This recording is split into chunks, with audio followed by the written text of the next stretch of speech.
Okay, good morning, students. Today we will start our next chapter, that is geomorphic processes. Geomorphic processes, as you know बेटा कि आपने अभी तक जितने भी चैप्टर्स पढ़े उसमें आपने पढ़ा कि अर्थ क्रस्ट कैसे फॉर्म हुई, अर्थ की फॉर्मेशन कैसे हुई, इंटरनल अर्थ के इंटीरियर में हमने जाना क्या चीज है, क्या मटेरियल है, over the surface of the earth हमने देखा, अर्थक्वेक्स और वोल्केनोस के बारे में पढ़ा। तो अब हम देखेंगे कि जो अर्थ है दैट इज अ डायनामिक, है ना। हमने इतना कंसेप्ट किया था कि अर्थ जो है वो हमारी क्या है, डायनामिक है। मीन्स इसमें जो है चेंजेस आते रहते हैं, कंटिन्यूअस प्रोसेस है इसमें जो चेंजेस लेकर आता रहता है। तो कुछ चेंजेस जो है वो हमारे आते हैं वर्टिकली और कुछ चेंजेस आते हैं हॉरिजॉन्टली। तो दो तरीके के चेंजेस जो है हमें अर्थ सरफेस पे नजर आते हैं जो अर्थ को डायनामिक बनाते रहते हैं। ये बात हो रही है कि जो अर्थ की फॉर्मेशन हुई तो ये चेंजेस जो हैं वो बहुत फास्टली हो रहे थे, जैसे कि हमने प्लेट टेक्टोनिक थ्योरी में किया, सी फ्लोर स्प्रेडिंग थ्योरी की, उसमें हमने देखा कि हमारे जो कॉन्टिनेंट्स हैं ड्रिफ्ट कर रहे थे। तो वो प्रोसेस जो स्टार्टिंग का प्रोसेस था वो फास्टर रेट पर था, later on it is little bit less than prior rate, कि जो लास्ट अब जो है ये जो प्रोसेसेस हैं वो नो डाउट कि अब भी कंटिन्यू है।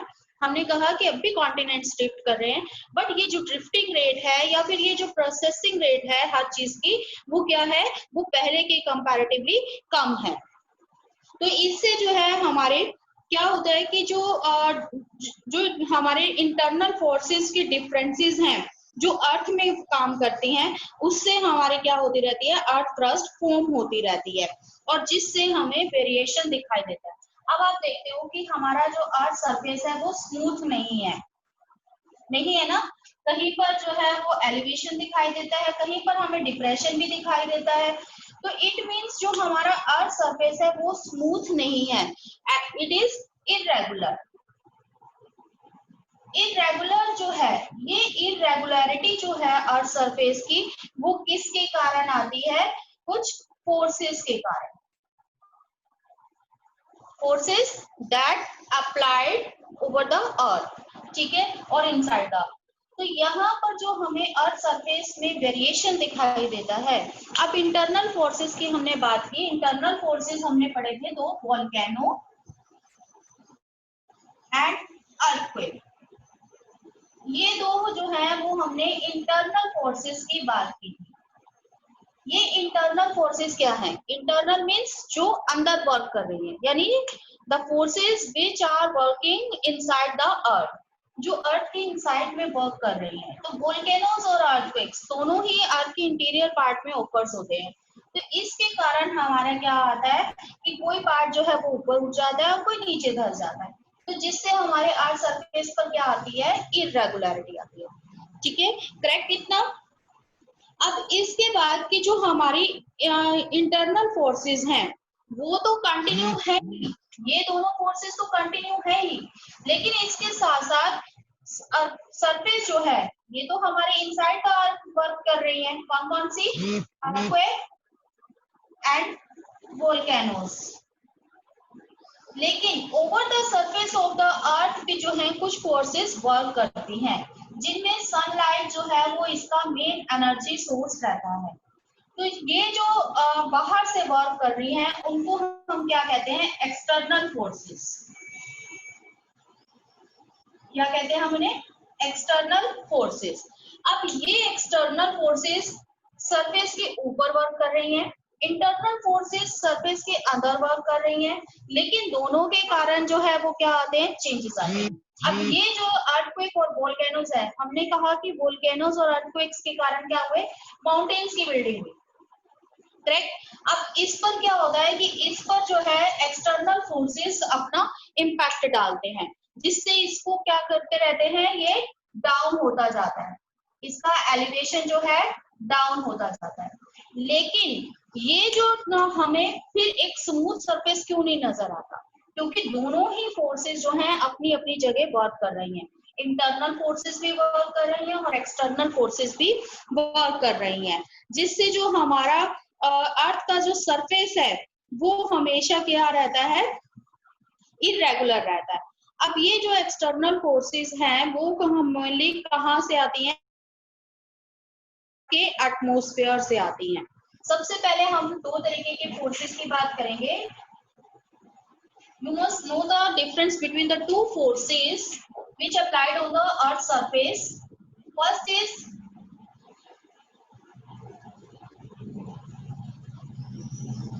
is exogenic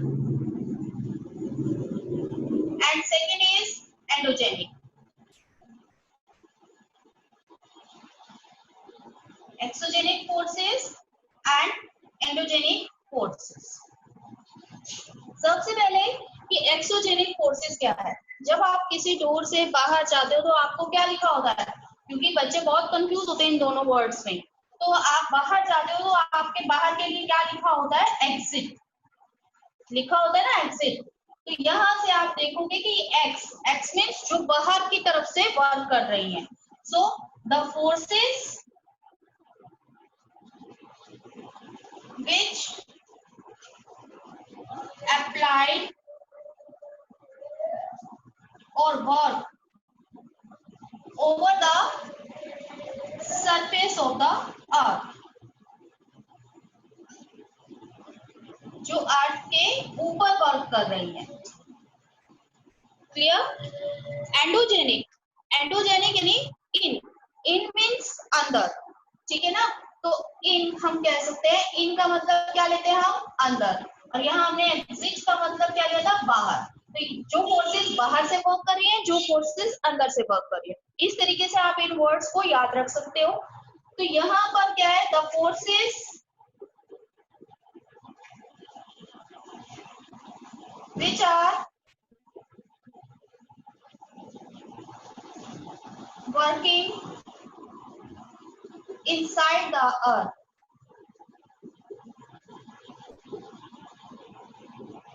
ठीक है, इसे हम क्या कहेंगे, एंडोजेनिक फोर्सेस। ये तो हो गया हमारा फर्स्ट जो है, इनको डिफरेंशिएट करता है इनकी डेफिनेशन। अब दूसरी चीज क्या है कि इनको हम जो है क्या कहते हैं, इन फोर्सेस को हम एक्सटर्नल फोर्सेस भी कहते हैं। It is known as external forces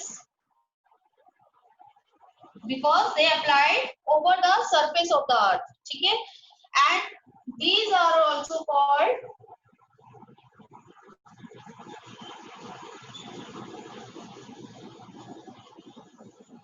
internal forces।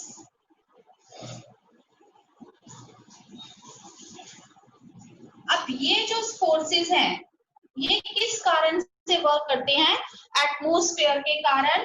और यहाँ पर हमारे दो चीजें और हैं जो इसके लिए रिस्पॉन्सिबल है, that is gravity and gravitational force. अभी हम इनको डिटेल में करेंगे।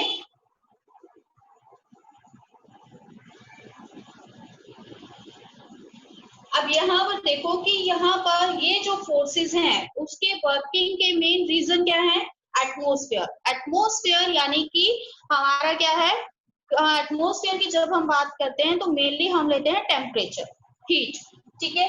दूसरा ग्रेविटी। ग्रेविटी की जो ग्रेविटी के कारण जो मटेरियल है या कोई भी चीज है वो क्या करती है, ऊपर से नीचे की ओर आती है ना। ग्रेविटेशनल फोर्स की कोई चीज अपनी फोर्स डालती है और अपनी ग्रेविटेशनल फोर्स के कारण उसे अपनी ओर अट्रैक्ट करती है, जैसे हमने सेकंड चैप्टर में भी किया था। तो ये तीन फोर्सेस जो है, ये तीन जो रीजन है वो उसके कारण क्या होती है, एक्सोजेनिक फोर्सेस अप्लाई होती हैं। क्लियर। इसके बाद जो है हमारा यहाँ पर इसमें जो रीजन है मेन वो क्या है, वोल्केनोस एंड अर्थक्वेक्स। ये जो है वो किसके कारण आते हैं, हमारे डायस्ट्रोफिज्म के कारण। अभी ये सारी टर्म्स वन बाय वन में आपको बताऊंगी। तो मेन एजेंट्स जो हैं यहाँ पर, जो यहाँ पर काम करते हैं, यहाँ के मेन एजेंट्स क्या है, अर्थक्वेक्स एंड वोल्केनोस। यहाँ पर मेन एजेंट्स कौन कौन से हैं आपके? रनिंग वाटर,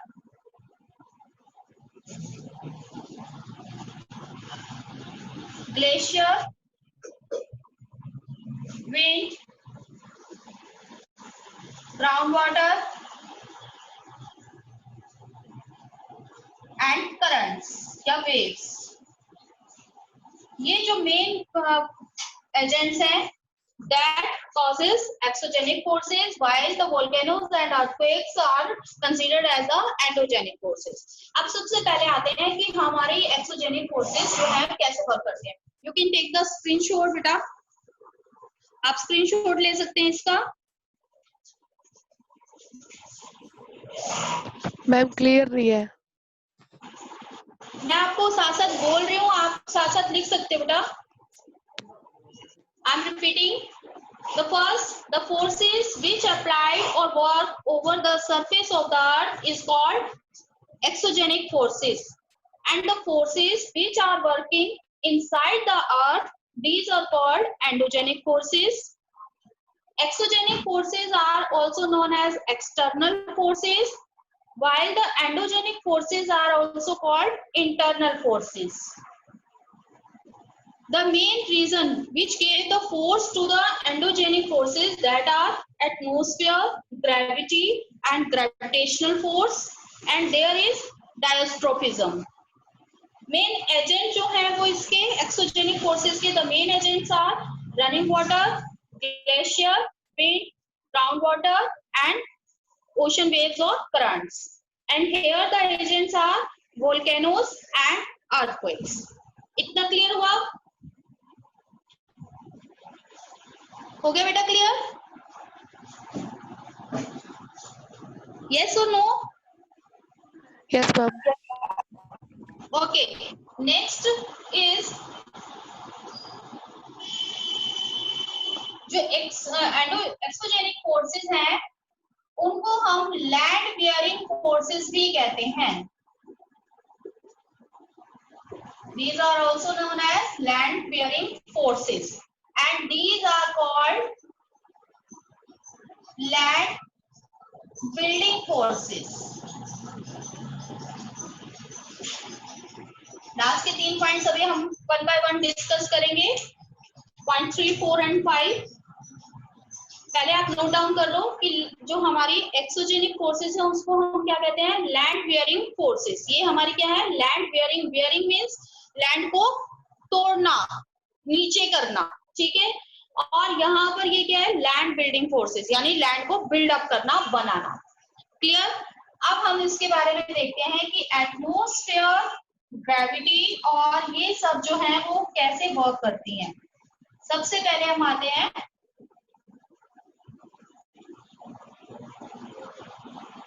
एक्सोजेनिक फोर्सेस के बारे में। हम बात कर रहे हैं अभी।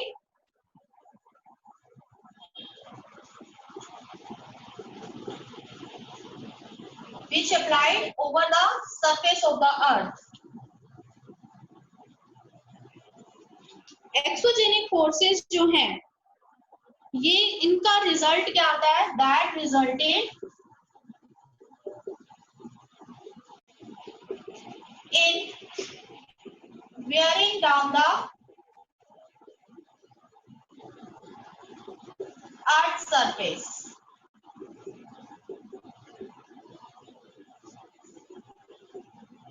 अब इसका मीनिंग समझो कि हमारी जो एक्सोजेनिक फोर्सेस हैं वो क्या करती हैं। जैसे कि हमारा कोई माउंटेन्स है, कोई भी अपलिफ्ट एरिया है, इस पर मैंने आपको पहले भी बताया था कि यहाँ से रिवर वाटर जा रहा है। अब रिवर वाटर में अपनी जब वो स्लोप से नीचे जा रहा है तो उसकी जो स्पीड है वो क्या होती है? बहुत ज्यादा इंक्रीज होती है। तो पानी जो अपने रास्ते में कोई भी चीज आएगी उसको तोड़ता फोड़ता चला जाता है।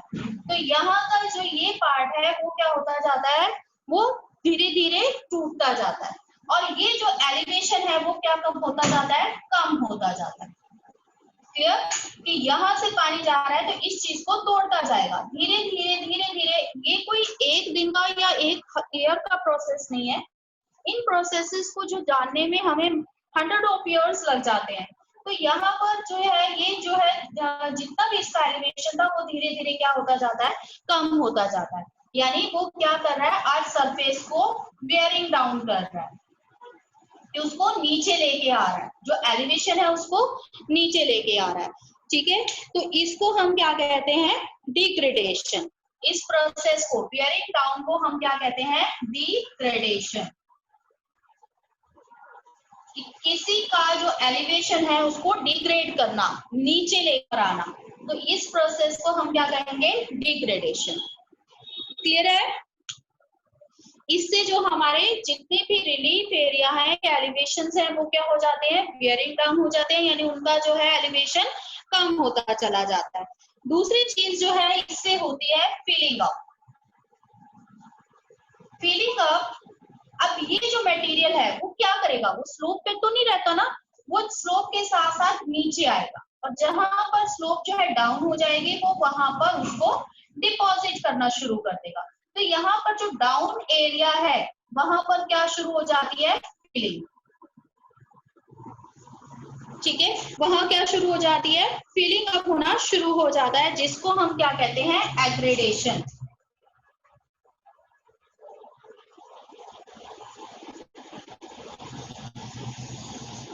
क्लियर हुआ? डिग्रेडेशन मींस बियरिंग डाउन, यानी एलिवेशन को नीचे लेके आना, और एग्रेडेशन मींस फिलिंग अप, यानी नीचे का जो डिप्रेशन एरिया उसको फिल करना।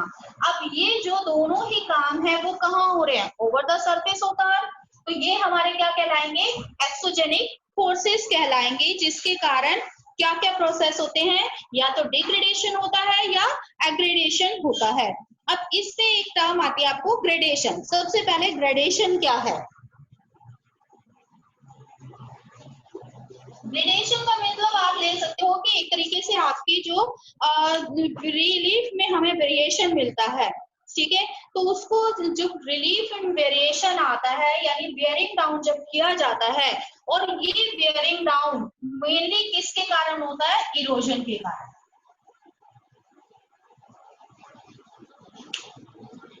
Means the phenomena of wearing down of relief due to the erosion is called gradation. ठीक है, अब यहाँ पर इरोजन वर्ब क्या है, सबसे पहले आप लोगों ने जो है अपनी अर्लियर क्लासेस में भी किया, मैंने आपको लास्ट चैप्टर में एक और टर्म यूज की थी, डेन्यूडेशन,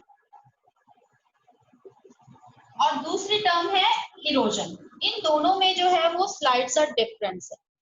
डेन्यूडेशन का मतलब क्या है कि हमारा जो सरफेस है, कोई भी रॉक है, वो क्या हो जाती है, वो डेन्यूडेट हो जाती है, मींस लूज हो जाती है, उसके पार्टिकल्स क्या हो जाते हैं, लूज हो जाते हैं। अब लूज पार्टिकल्स कैसे होते हैं, कि सपोज इस पर सनलाइट पड़ रही है, ठीक है, एक रॉक है, रॉक पर कंटिन्यूअसली सनलाइट पड़ रही है, अब कोई चीज धूप में ज्यादा देर पड़े रहेगी तो उसमें ब्रेकिंग आ जाएगी, तो उससे क्या हो जाती है, उसमें क्रैक्स आ जाते हैं।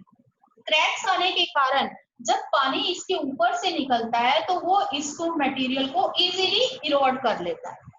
ठीक है, अब मान लो कि आप एक न्यू बकेट लेके आए, न्यू बकेट आपने ले लिया, वो बहुत ही स्ट्रॉन्ग है, उसको तोड़ना फाड़ना ऐसे हाथ से हमारे लिए पॉसिबल नहीं है ना, जिसको हम इरोजन कह सकते हैं। लेकिन अगर हम उसी बकेट को धूप में रख दें, 1 दिन 2 दिन 4 दिन, हम उसको सनलाइट में जो प्रॉपर आ रही है वहां पर रख दें, एक ओपन स्पेस में, तो वो क्या हो जाएगा, वो प्लास्टिक धीरे धीरे कड़कना शुरू हो जाएगा, यानी उसमें क्रैक्स आ जाएंगे, है ना, हार्ड हो जाएगा और उसमें क्रैक्स आ जाएंगे। अब उस क्रैक से अगर आप थोड़ा सा फोर्स लगाओगे तो वो इजीली टेयर ऑफ हो जाएगा। सेम प्रोसीजर यहाँ है, सनलाइट आ रही है, रेनफॉल आ रहा है, जिसके कारण ये रॉक्स जो है वो क्या हो जाते हैं, डेन्यूडेट हो जाती हैं, यानी उनके पार्टिकल्स लूज हो जाते हैं या उनमें क्रैक्स आ जाते हैं। फिर उस पर जो वेदरिंग एजेंट्स हैं वो अपना वर्क करते हैं और उस पर क्या करते हैं, इरोजन, यानी उसके मटेरियल को उखाड़ना शुरू कर देते हैं, इरोड कर देते हैं। ठीक है, तो ये जो इरोजन वर्क है वो हमारा जो एलिवेशन को नीचे लेके आता है due to the erosion, that is called gradation. यहाँ तक बेटा अगर आपको कोई प्रॉब्लम है तो अभी आप पूछ सकते हो, क्योंकि ये टर्म्स बार बार भी यूज होंगी। Any problem till now? Yes और नो? No, ma'am. ओके, तो हमने यहाँ पर, अब यहाँ पर इतना आपको समझ आ गया कि एक्सोजेनिक फोर्सेस का रिजल्ट क्या है, आज का वियरिंग डाउन होना यानी डिग्रेडेशन होना या एग्रेडेशन होना बाय द फीलिंग। तो यहाँ पर 3 तरीके के काम जो है एक्सोजेनिक फोर्सेस करती हैं। वो सबसे पहले हमारा क्या होता है, इरोजन, फिर उसका transportation, and third is deposition. अब देखो यहाँ तीनों फोर्सेस, आपको तीनों प्रोसेस जो है यहाँ दिखाई दे रहे हैं। यहाँ पहले मटेरियल को इरोड कर दिया, यहाँ से इरोडेड मटेरियल को नीचे अपने साथ लेके आया, दैट इज ट्रांसपोर्टेशन। ट्रांसपोर्टेशन के बाद लोअर जो हमारा स्लोप एरिया है वहां पर उसको डिपॉजिट कर दिया, दैट इज डेपोजिशन। तो ये जितने भी वेदरिंग एजेंट हैं जिनकी मैंने अभी बात की थी कि हमारे 5 मेन वेदरिंग एजेंट्स हैं, running water, glacier, ground water, ocean waves and winds. ये सभी जो है वो ये तीनों प्रोसेस करते हैं अपने अपने एरियाज में जहां ये फोर्सेस डोमिनेंट होती हैं, erosion, transportation and deposition. Clear हुआ इतना? अब इसके बाद जो है ये फोर्स, ये जो प्रोसेस है वो किसके कारण हमारा आएगा वो हम बाद में देखते हैं। पहले जो देखते हैं एंडोजेनिक फोर्सेस। अब एंडोजेनिक फोर्सेस में बिल्डअप कैसे होता है, ये जो प्रोसेस है वो आपने वोल्केनोज और अर्थक्वेक्स के चैप्टर में पूरी तरीके से पढ़ा था कि जो हमारे एंडोजेनिक फोर्सेस हैं वो हमारे अर्थ सरफेस के पार्ट को क्या करती जाती हैं, एलिवेट करती हैं।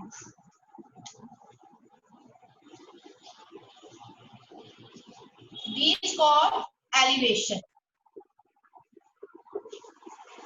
ये रिलीफ का क्या करती हैं, एलिवेशन करती हैं।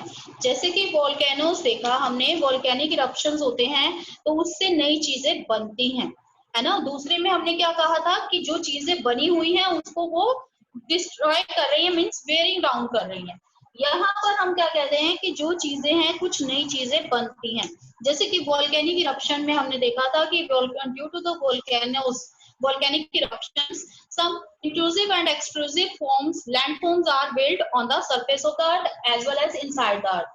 की थे हमने इसकी फॉर्म्स कि अर्थ सरफेस पर किस तरीके के फीचर्स हमें मिलते हैं due to the volcanic eruption, और इनसाइड द अर्थ कैसे मिलते हैं। ऐसे ही जो अर्थक्वेक्स हैं, अर्थक्वेक्स के कारण भी क्या होते हैं, हमारे जो है ब्लॉक माउंटेन्स बनते हैं। तो यहाँ पर जो है एंडोजेनिक फोर्सेस क्या काम करती हैं, ये अर्थ बिल्डिंग का काम करती है, इसलिए इनको अर्थ बिल्डिंग फोर्सेस भी कहा जाता है। ये क्या है, अर्थ बिल्डिंग का काम करती हैं। अब देखो कि यहाँ पर हमारा अर्थ सरफेस अब क्यों नहीं हमारा जो है स्मूथ होता, क्योंकि एक तरफ से अंदर से जो है वो एंडोजेनिक फोर्सेस काम कर रही हैं जो एलिवेशन लेकर आ रही हैं, ऊपर से जो है एक्सोजेनिक काम कर रही हैं जो इसको बियरिंग डाउन कर रही हैं। तो ये जो प्रोसेस है वो कंटिन्यूस रहता है और जिसके कारण हमें यहाँ पर अर्थ सरफेस पर डिफरेंस जो है इसमें मिलता है, difference in surface of the earth. तो ये कंटिन्यूस प्रोसेस के कारण हमें जो है अर्थ के सरफेस पर एक डिफरेंस मिलता है और ये कभी भी बैलेंस नहीं हो पाता, ये कभी भी स्मूथ नहीं हो पाता। अब एंडोजेनिक फोर्सेस जो हैं और एक्सोजेनिक फोर्सेस जो हमने मेनली मान लिया कि these are called, endogenic is earth building and exogenic is wearing down forces. अब इन फोर्सेस को हम क्यों पढ़ते हैं, क्योंकि हमारा जो नेचर है, जो हमारे ह्यूमन बींग्स हैं, ह्यूमन बींग्स जो हम लोग हैं वो किस पर लिव करते हैं, अर्थ सरफेस पर। अर्थ सरफेस जो है वो बहुत सारे जो बायोलॉजिकल हमारे यहाँ पर डाइवर्सिटी मिलती है वो अर्थ सरफेस को क्या करके रखती है, मेंटेन करके रखती है, उसके इकोसिस्टम को मेंटेन करके रखती है। जैसे कि अगर हम अब देखें तो हम लोग क्या कर रहे हैं, हम अपने आप को डेवलप करने के लिए जो है हम इस चीजों से छेड़छाड़ कर रहे हैं और एक्स्ट्रा। ठीक है कि हम लोग ये नहीं कह सकते कि हम डेवलप ही ना करें, डेवलपमेंट तो हमें करना है ना, लेकिन अगर हम इन चीजों का ही यूज करेंगे जो हमें नेचर ने दी है, लेकिन यूज करना और मिस यूज करना ये दोनों अलग अलग चीज है। अगर हम इनका यूज करते हैं तो हम इसको पोटेंशियल है कि इसको फ्यूचर जनरेशन के लिए भी रखेंगे, बट अगर हम इन सरफेस पर हमें जो चीजें मिलती हैं उनका हम मिस यूज करते हैं तो इससे क्या होता है, हमारा अर्थ सरफेस जो है वो डिग्रेड होता है, यानी हमारा इकोसिस्टम जो है वो इम्बैलेंस होता है। और इसलिए ये जरूरी है कि हम जाने कि हमारा अर्थ सरफेस कैसा है, उसकी फॉर्मेशन कैसे होती है, उसका जो डिग्रेडेशन है वो कैसा होता है, किस टाइप के मिनरल्स जो है वो हमें हर सरफेस पे मिलते हैं। अगर हमें इन सब चीजों के बारे में जानकारी होगी तभी हम उन एसेंशियल थिंग्स को बिल्कुल जो है सस्टेनेबल मैनर में यूज कर पाएंगे और अपने जो अर्थ को जो है वो प्रिजर्व कर पाएंगे। तो सबसे पहले अब हम आते हैं अपने चैप्टर जियोमॉर्फिक प्रोसेसेस। अब आपने दो तरीके के फोर्सेस पढ़ लिए, एक्सोजेनिक और एंडोजेनिक फोर्सेस का हमने शॉर्ट में डिस्क्रिप्शन कर लिया। Now come to the geomorphic process. Geomorphic process क्या है, इसको हम ब्रेक करते हैं, geo plus morphic plus process, ठीक है। तीन हम वर्ड्स में इसको हमने ब्रेक किया। जियो का मीन्स है हमारा अर्थ,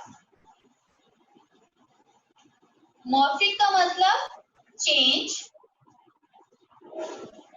और प्रोसेस का मतलब प्रोसीजर, ठीक है ना, प्रक्रिया जिसको आप हिंदी में बोलते हैं। It means geomorphic process is earth changing process, कि अर्थ में कैसे चेंज आता रहता है, कोई चीज कैसे बनती है और कैसे नीचे जाती है। अगर हमारे यहाँ पर एक एज्यूम करो कि एक्सोजेनिक फोर्सेस होती ना, सिर्फ एंडोजेनिक फोर्सेस होते तो आज हिमालय का एलिवेशन और भी ज्यादा हो जाता है ना। तो एक्सोजेनिक फोर्सेस ही ना होते तो यहाँ पर आपको जो गंगा ब्रह्मपुत्र प्लेन मिल रहा है वो होता ही ना। तो ये जो चीजें करेंगे, क्योंकि ये चैप्टर थोड़ा सा डिफिकल्ट है, इसकी टर्म्स थोड़ी डिफिकल्ट है तो आपको अच्छे से आनी चाहिए। So you have to read line by line. If you have any difficulty or any query, you can ask now and by the WhatsApp. If you have any query, you can ask now. Otherwise, we are over the meeting.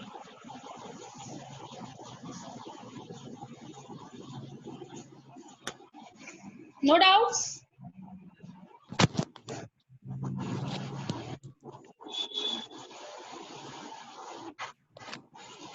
बेटा है कि किसी की ID आ रही है AD269B9D के नाम से, ये जो भी बचा है वो मुझे अपना नेम लिख के देगा।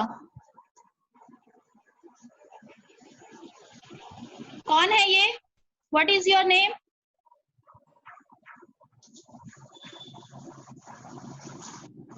दिनेश सर, रिकॉर्डिंग ऑफ कीजिए जरा।